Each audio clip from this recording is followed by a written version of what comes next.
Salut les Ray, bon aujourd'hui on va analyser la vidéo de Y Hydrales, comment ne pas payer d'impôts.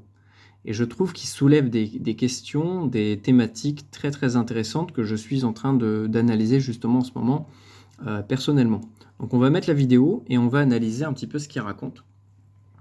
Et je vais donner mon avis, donc c'est pas du tout pour faire du clash, hein, bien au contraire, ça va être pour lui répondre.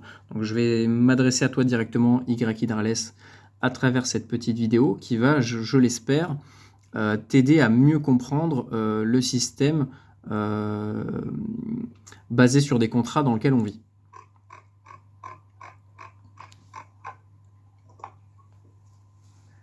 Bon, allons-y. Alors, mon compte. Tiens, mais. Attends. Là, je suis en train de payer mes impôts, mais on est d'accord que je suis en train de leur donner de mon argent que j'ai gagné. Oui. Mais si je refuse de payer, ils m'envoient les flics pour me forcer à payer. Bah oui, enfin, c'est de la fraude, quoi. Mais on est d'accord que moi, j'ai rien signé de. Bah, j'ai pas signé de contrat avec l'État où je dis que je consens à payer des impôts. Non, mais enfin, c'est la loi, quoi. Oui, d'accord, mais admettons que là, j'ai pas envie. Là, j'ai pas envie de donner mon argent à l'État. On est d'accord que l'État va m'envoyer la police pour me forcer à payer. Oui, bah oui. Et comme je suis pas d'accord, l'État va utiliser la force pour me prendre mon argent sans mon consentement, du coup. Et du coup, c'est du vol. Vu comme ça, oui, oui. Donc en gros, l'État me vole de l'argent sous la contrainte de la force. Mais si tu veux, mais après le truc c'est que quand tu... Mais putain, mais t'es complètement... Légitime défense. Légitime défense. Voilà, donc vidéo très intéressante et on va l'analyser avec mon point de vue juridique en tant qu'être humain souverain, on va dire, voilà, et non pas en tant que personne, non pas en tant que citoyen. Donc, allez, c'est parti, on va analyser petit à petit ce qu'il raconte et je vais te répondre même directement, Y Hydrales, par rapport à ce que tout ce que tu soulèves. Et c'est super intéressant, je pense que tu creuses dans la bonne direction. Bon, allons-y. Alors, mon compte... Tiens, mais... attends. Là, je suis en train de payer mes impôts, mais on est d'accord que je suis en train de leur donner de mon argent que j'ai gagné. Ok, alors on va déjà analyser cette phrase. Je dois payer les impôts.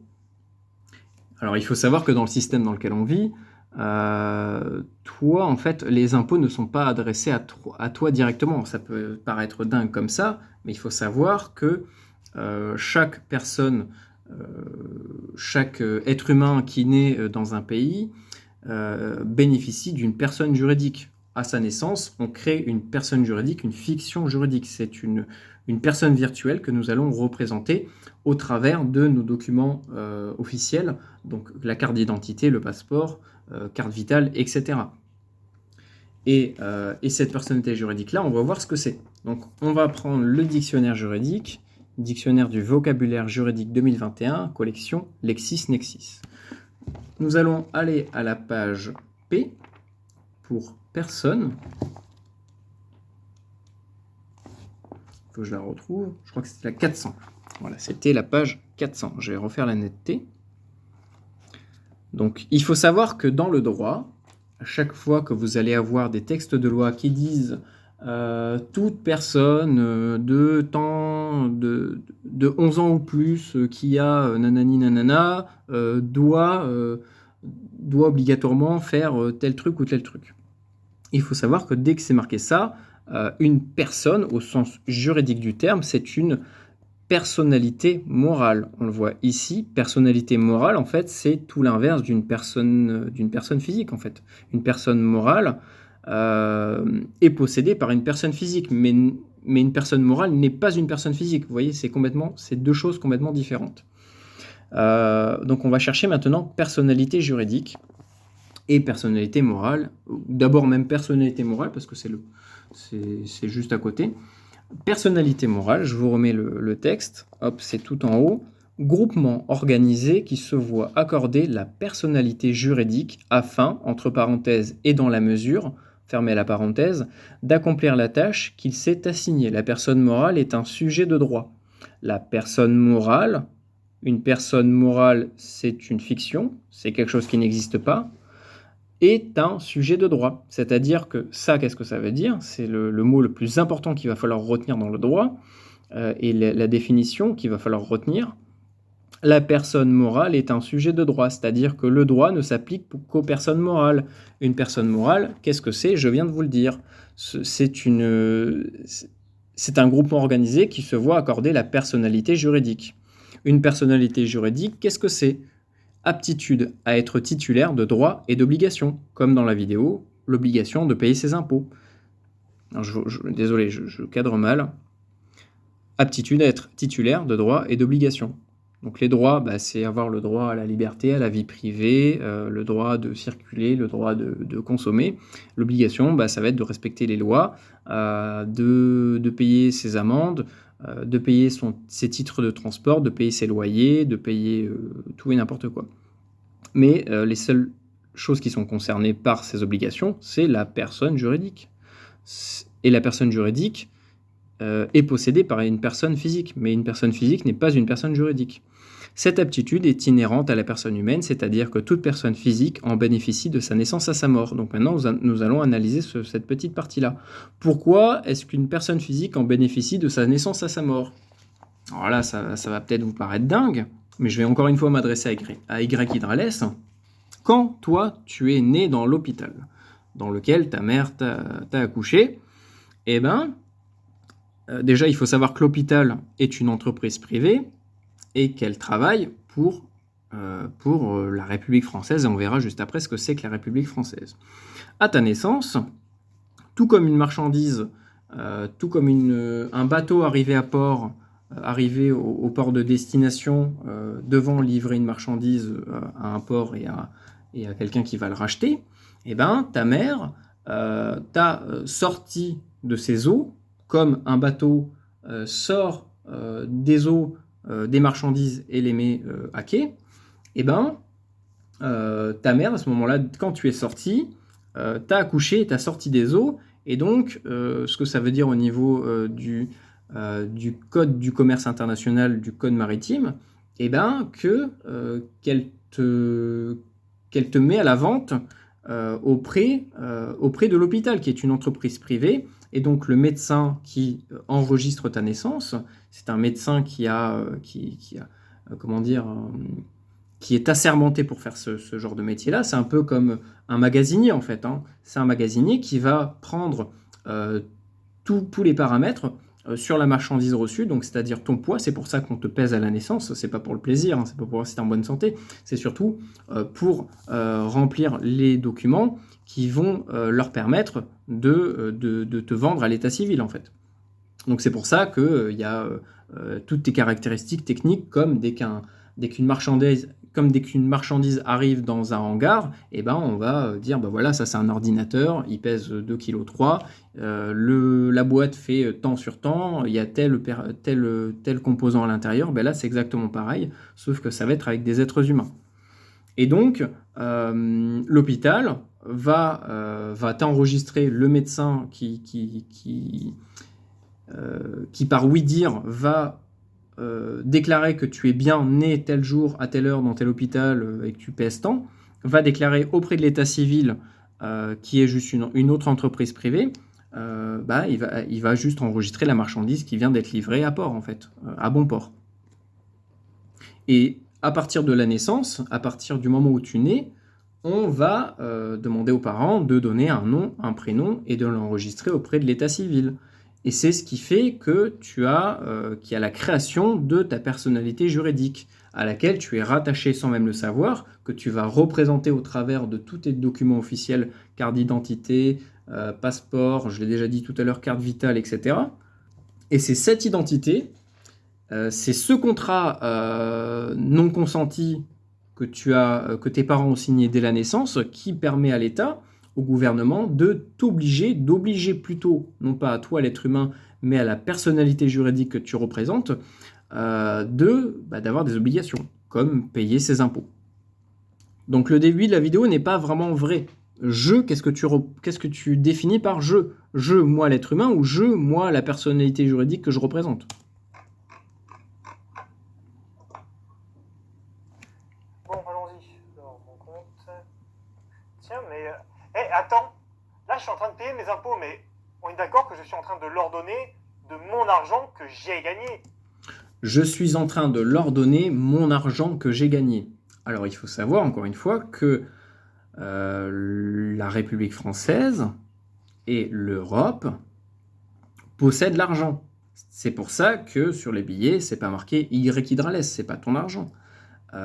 C'est un nouveau système monétaire qui est mis en place depuis un bon nombre d'années, mais qui est complètement différent du système monétaire qu'on avait à l'époque. À l'époque, par exemple, je dis n'importe quoi, 10 sesterces, eh ben, ça valait 10 sesterces d'or ou d'argent avec lesquels on fabriquait les pièces en fait. Aujourd'hui, un billet de 500 €, ça vaut rien. Ça vaut peut-être 20 centimes de papier, mais ça ne vaut pas 500 € de matière première, contrairement à la monnaie de l'époque. Tout comme les pièces de 2 € aujourd'hui ne valent plus réellement 2 €. Je crois qu'il n'y a que les pièces de 1 centime qui valent un peu plus d'1 centime, mais voilà, c'est très très dérisoire. Donc concrètement, c'est pas ton argent, c'est l'argent que possède la Banque Centrale Européenne et la République Française, qui est une entreprise privée, que tu vas, en fait, tu leur loues un peu l'argent. C'est comme une location, en fait. Cet argent ne t'appartient pas, elle appartient aux banques. Je payer mes impôts, mais Donc payer tes impôts, en fait, c'est pas tes impôts, c'est les impôts que ta personnalité juridique doit payer. À partir du moment où tu acceptes de représenter ta personnalité juridique, ta personne physique est obligée de payer ce que doit payer ta personne juridique.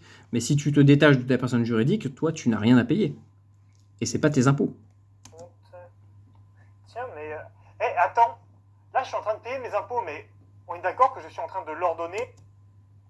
Leur donner, encore une fois, voilà, faut définir tous les mots. Leur donner, qui de qui tu parles? La République française? On va voir ce que c'est la République française.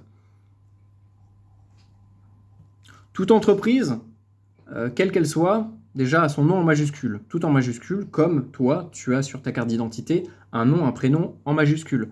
Ça veut dire que dès l'acte de naissance, c'est déjà ta personnalité juridique qui est créée, mais c'est aussi une entreprise privée. Et c'est par cette entreprise privée-là qu'on va te faire contracter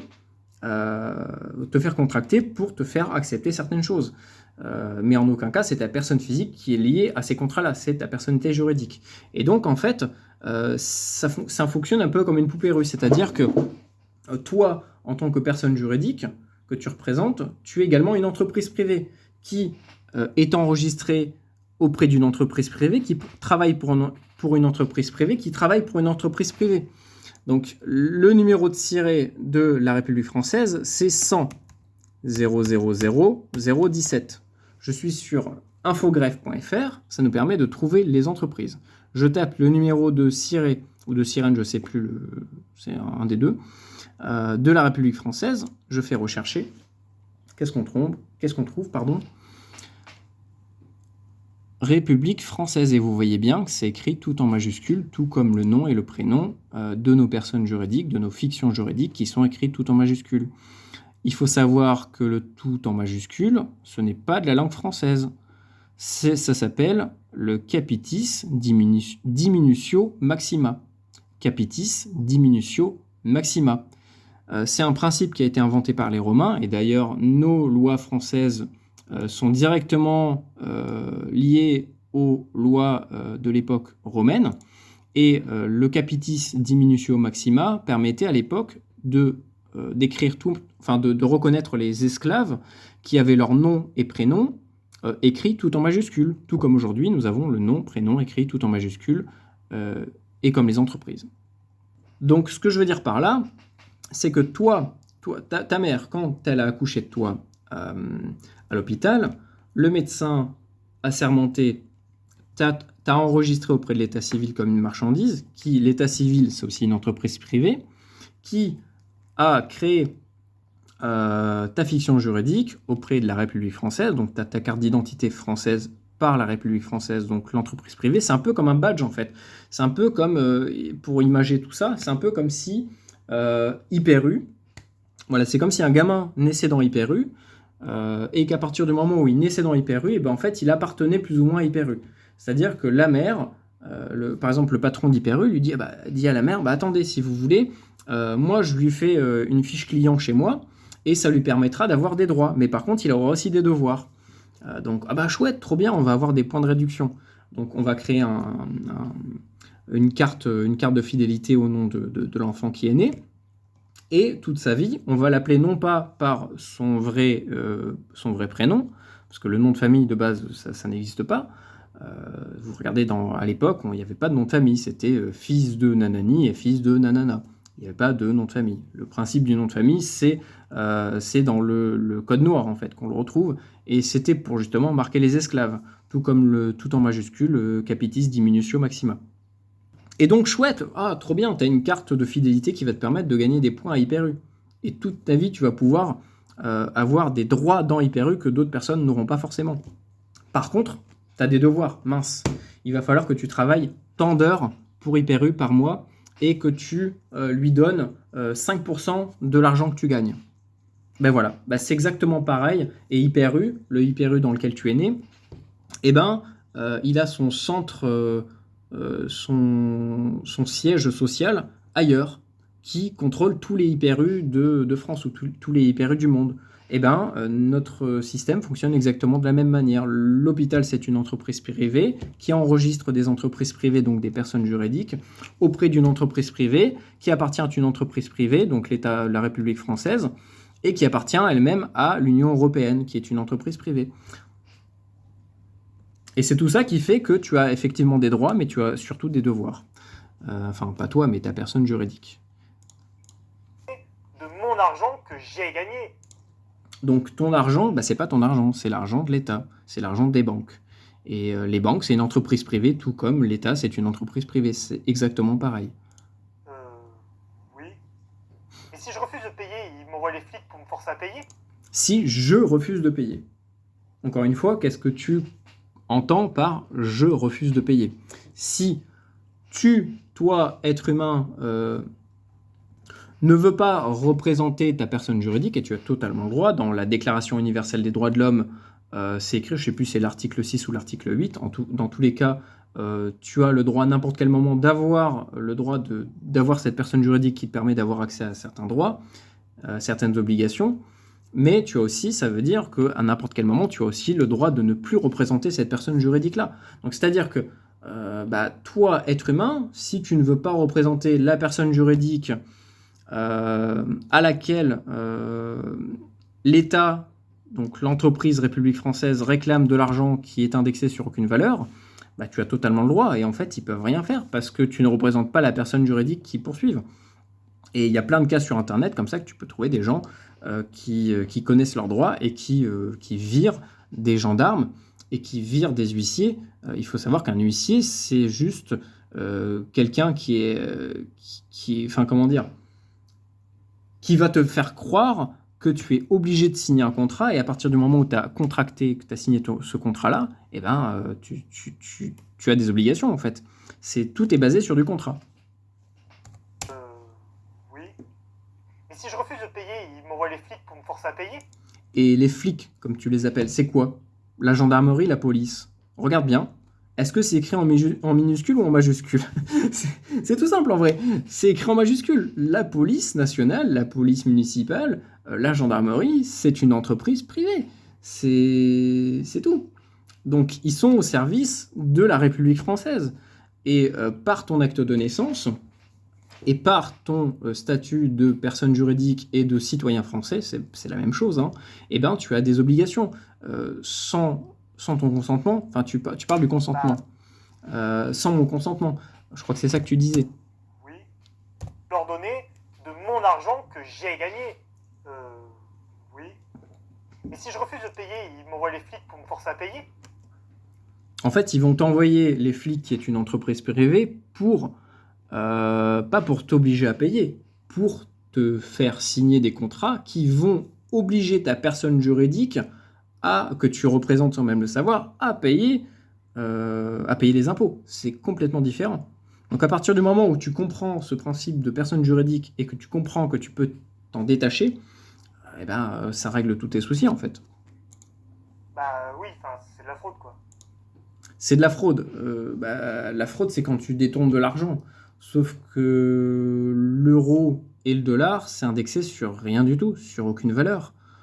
À l'époque, on avait de l'argent, je l'ai déjà dit, indexé sur des minerais, de l'or, de l'argent, ou du cuivre, ou n'importe quoi. Aujourd'hui, l'argent ne vaut rien. Donc en fait, 500 euros, c'est 500 euros dans la tête des gens, mais c'est indexé sur aucune valeur, donc cette monnaie ne vaut rien. Donc en fait, ils te demandent de payer de l'argent qui n'a pas de valeur. Donc en fait, ils te demandent de rien payer, en fait, concrètement. Enfin, de manière un peu subtile, c'est ce que ça veut dire. Mais on est d'accord que moi, j'ai rien signé. Toi, t'as rien signé, non. Sauf que tes parents t'ont enregistré auprès de l'état civil et donc ont créé ta personne juridique qui a des obligations. Donc, t'as rien signé, mais tes parents l'ont signé à ta place. Donc, c'est un peu comme si tu l'avais signé, en fait. J'ai pas signé de contrat avec l'État où je dis que je consens à payer des impôts.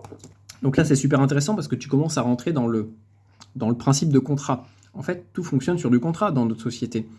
Et c'est ça qu'il faut comprendre. C'est-à-dire que quand un policier va te demander de faire certaines choses, quand un contrôleur va te demander des pièces d'identité, quand tu fais tout et n'importe quoi, quand tu interagis avec la société qui est une entreprise, c'est basé sur du contrat oral ou écrit.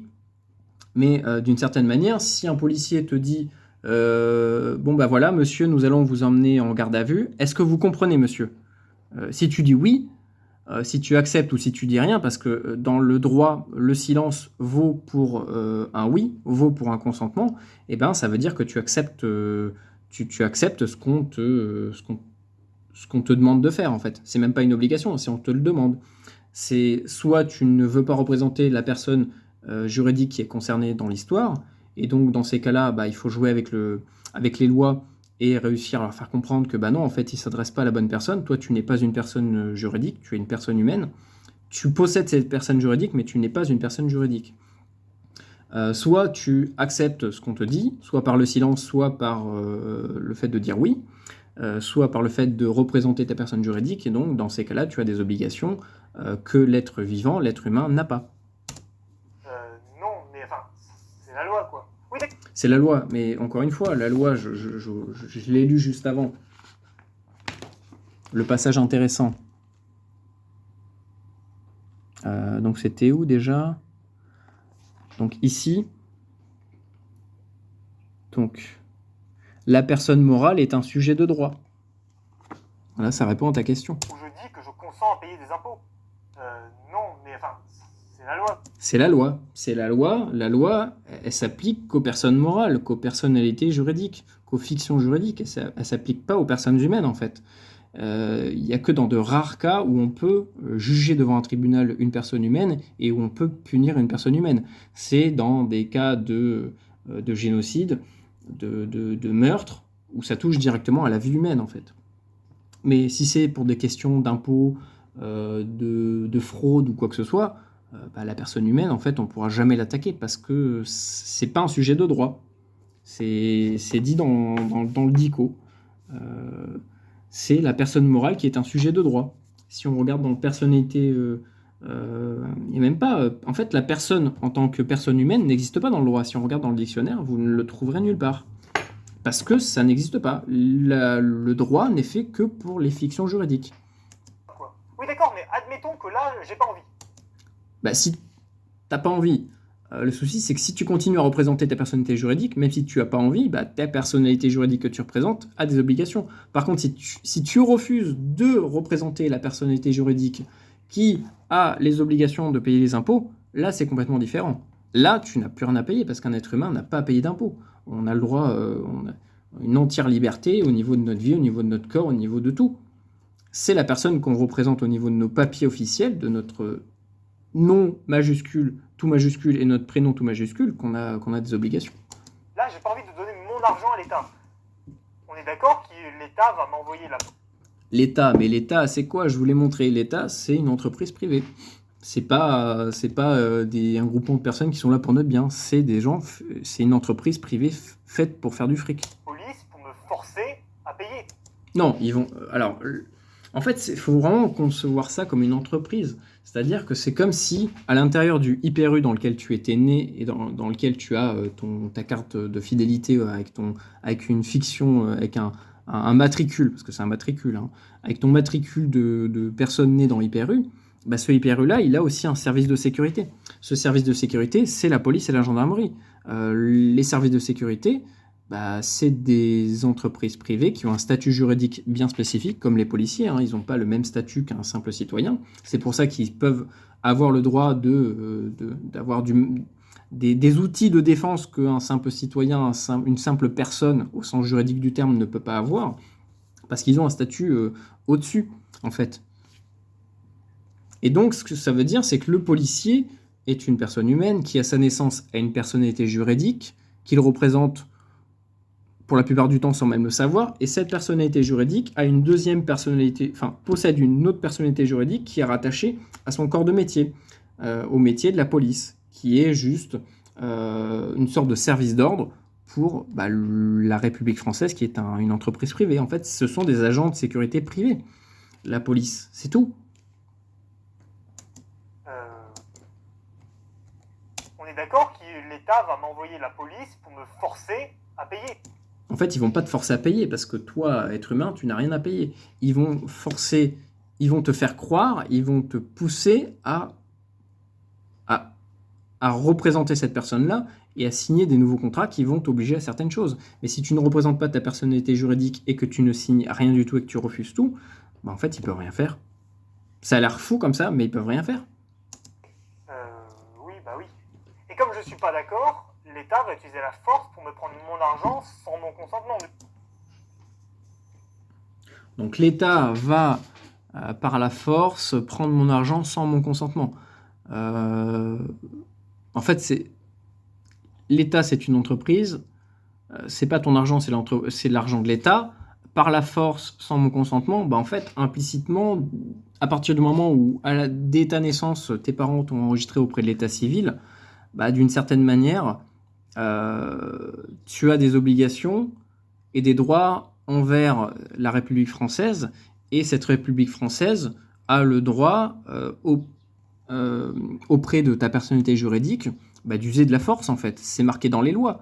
À partir du moment où tu acceptes de représenter cette personnalité juridique, tu acceptes aussi toutes les conséquences qui vont derrière, et donc l'usage de la violence de la part de cette entreprise privée sur ta personne physique, qui représente une personne morale. Et du coup, c'est du vol ? C'est du vol, oui et non, parce que cet argent est indexé sur rien du tout. S'ils viennent te voler des lingots d'or, c'est du vol. S'ils viennent récupérer de l'argent qui appartient à la Banque Centrale Européenne et à la République Française, c'est pas du vol. C'est juste, ils récupèrent leurs biens, tout comme toi, les armes que tu as, via ta licence de tir, ne t'appartiennent pas, en fait. Ça appartient à l'État. C'est ta personne juridique qui loue auprès d'un stand de tir qui est une entreprise privée qui elle-même travaille avec d'autres entreprises privées, et donc la République française et le truc de la sécurité de l'État, machin, qui va enregistrer les armes et qui va les mettre dans une base de données. Mais toi, tu ne possèdes pas d'armes, en fait. C'est l'État qui les possède. Tu leur loues. Tout comme l'argent, tu le loues, en fait. Comme ta voiture, ce n'est pas ton bien matériel. C'est le bien de l'État que tu vas louer. On te fait croire que tu l'achètes, mais en réalité, pourquoi est-ce qu'ils peuvent te la saisir ? Parce qu'on est d'accord que normalement, on est censé, au niveau du droit, de jouir pleinement de nos biens. Donc dans ces cas-là, personne ne pourrait venir chez nous, sur notre propriété privée, prendre des affaires, ou notre maison, ou notre véhicule. C'est parce qu'en fait, c'est pas à nous, c'est à l'État. Et tout ça, c'est basé sur des contrats, et ce principe de personne juridique, de personnalité morale, que les gens ne connaissent pas. Et donc tout le monde se fait entuber, en fait. Vu comme ça, oui. Donc en gros, l'État me vole de l'argent. En fait, elle ne vole pas de l'argent parce que cet argent n'a aucune valeur et que ça lui appartient. Sous la contrainte de la force. Sous la contrainte de la force, je l'ai déjà dit, au niveau du droit, l'État se donne le droit d'user de la force si nécessaire. Si ta personne juridique ne répond pas à ses obligations. Et c'est pour ça qu'on peut te mettre en prison, qu'on peut te mettre des huissiers au cul, que tu as des taxes à payer, que tu as des amendes. Mais en réalité, c'est pas toi l'être humain qui doit les payer, c'est ta personne juridique. Et c'est quelque chose de très sérieux. Il faut que les gens se réveillent là-dessus. Et je te renvoie vers la fraude du non légal. Voilà. C'est vraiment, ça t'expliquera tout sur cette entourloupe. Donc la fraude du non légal. Mais si tu veux, mais le truc, c'est que comment tu fais ça? Mais putain, mais t'es complètement légitime défense. Légitime défense. Alors là, je sais pas quoi répondre sur la légitime défense. Je me suis pas trop penché par rapport au droit. Mais tant que ça touche pas à ta vie personnellement, je pense que même en tant qu'être humain souverain, je sais pas si tu peux... Oui, je pense que tu peux te défendre comme ça, mais c'est... Bon, bref, voilà, c'était une blague hein, qui faisait, mais voilà. Bon, j'espère que ça te sera utile. Voilà, j'espère que j'ai bien expliqué tout ça. C'est vrai que c'est assez compliqué d'expliquer du jargon juridique. Moi-même, je suis un néophyte, mais c'est encore plus compliqué de l'expliquer à des gens qui ne connaissent pas forcément le milieu juridique, le milieu des lois. Voilà, j'espère que ça t'a aidé à mieux comprendre notre système monétaire, notre système républicain, tous ces trucs, voilà. Bon, ça te permettra un petit peu mieux de comprendre la matrice dans laquelle on est, le Hyper U dans lequel on est bloqué. On est des employés d'Hyper U sans même le savoir. Voilà, bon.